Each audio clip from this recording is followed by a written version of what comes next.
ఇప్పుడు సినిమాలు తీయడం వల్ల ఎవరికైనా ప్రాబ్లం అయిందా?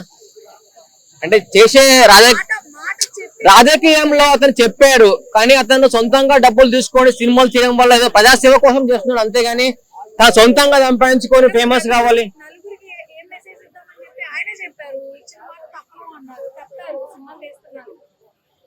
తను తన ఫ్యాన్ ఫాలోయింగ్ తోటి సినిమాలు తీస్తున్నారు, అంతేగాని ఫ్యాన్స్ ఏమైపోతారు, అతను మూవీ తీసి ఒక మామూలుగా అతను తీసే విధానంలో గానీ తన తీసే స్టోరీలో గానీ అటు అతను ఇక ఫ్యాన్ తగ్గట్టుగా సినిమాలు తీస్తున్నారు, అక్కడ రాజకీయ పరంగా మంచి చేస్తున్నారు, రెండు మంచిగా చేస్తున్నారు. ఎవరు కూడా దాన్ని మైనస్ తీసుకోవద్దు, తప్పుగా పట్టద్దు ప్లీజ్. మా కోసం సినిమాలు తీస్తున్నారు, మా కోసం సేవ చేస్తున్నారు. ఇప్పుడు రాలేదని చెప్పేసి ట్రోల్ చేస్తున్నారు, అతను వెళ్ళాడా లేదో మీకు తెలియదు కదా. 100% వెళ్తారు, కొంచెం బిజీ ఉండడం వల్ల వెళ్ళలేదేమో. సినిమా షూటింగ్ లలో కాదు, సినిమా షూటింగ్ అది చేసి రెండు చేస్తున్నారండి. మేము తప్పు మాట్లాడకండి. మా పవన్ కళ్యాణ్ గారు ఒక్క మాట అన్నా ఎవరు ఊరుకోరు, రచ్చ రచ్చ ఉంటుంది. మామూలుగా చెప్తున్నా, ముందే చెప్తున్నా. జై పవన్ కళ్యాణ్.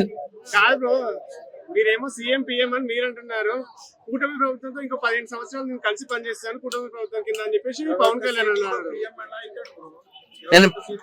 నేను పిఎం అనలేదన్నా, సీఎం అన్నా, నేను పిఎం అనలేదు. అందరు సీఎం పిఎం అవుతారని చెప్పేసి సినిమా అవకాశాల కోసం వాళ్ళు అంటున్నారు.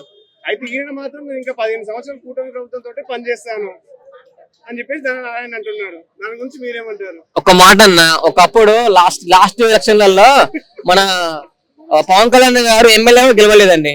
దాని విషయంలో చాలా మంది డిసప్పాయింట్ చేసారు. అలా అని చెప్పేసి డ్రాప్ కాలేదు, మళ్ళీ పోటీ చేసిండు. ఈసారి డిప్యూటీ సీఎం గా వచ్చిండు. ఎక్కడ ప్రతి ఒక్క ఎమ్మెల్యే కూడా అన్ని మెజారిటీతో గెలిచిండు. అయితే చంద్రబాబు లేకపోతే ఆ ఎమ్మెల్యే పదవి లేదని చెప్పేసి అంటున్నారు. అలా ఏం లేదన్న. ఒక్కసారి కళ్యాణ్ గారు చేసిన సేవలు, తన మూవీస్ లో చేసిన ఒక్క డబ్బు కూడా సొంతంగా డబ్బులు ఖర్చు చేసుకొని ఎంతో మందికి సేవ చేసిండు. చాలా గ్రామాలకు ఉత్తమ పంచిపెట్టిండు.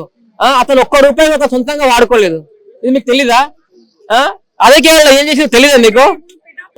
100% వెళ్తారు. మా సార్ కొంచెం బిజీ ఉన్నారండి. ఖచ్చితంగా పిఠాపురం వెళ్తాడు, అందరినీ పలకరిస్తాడు, ఇంటింటికి వెళ్తాడు.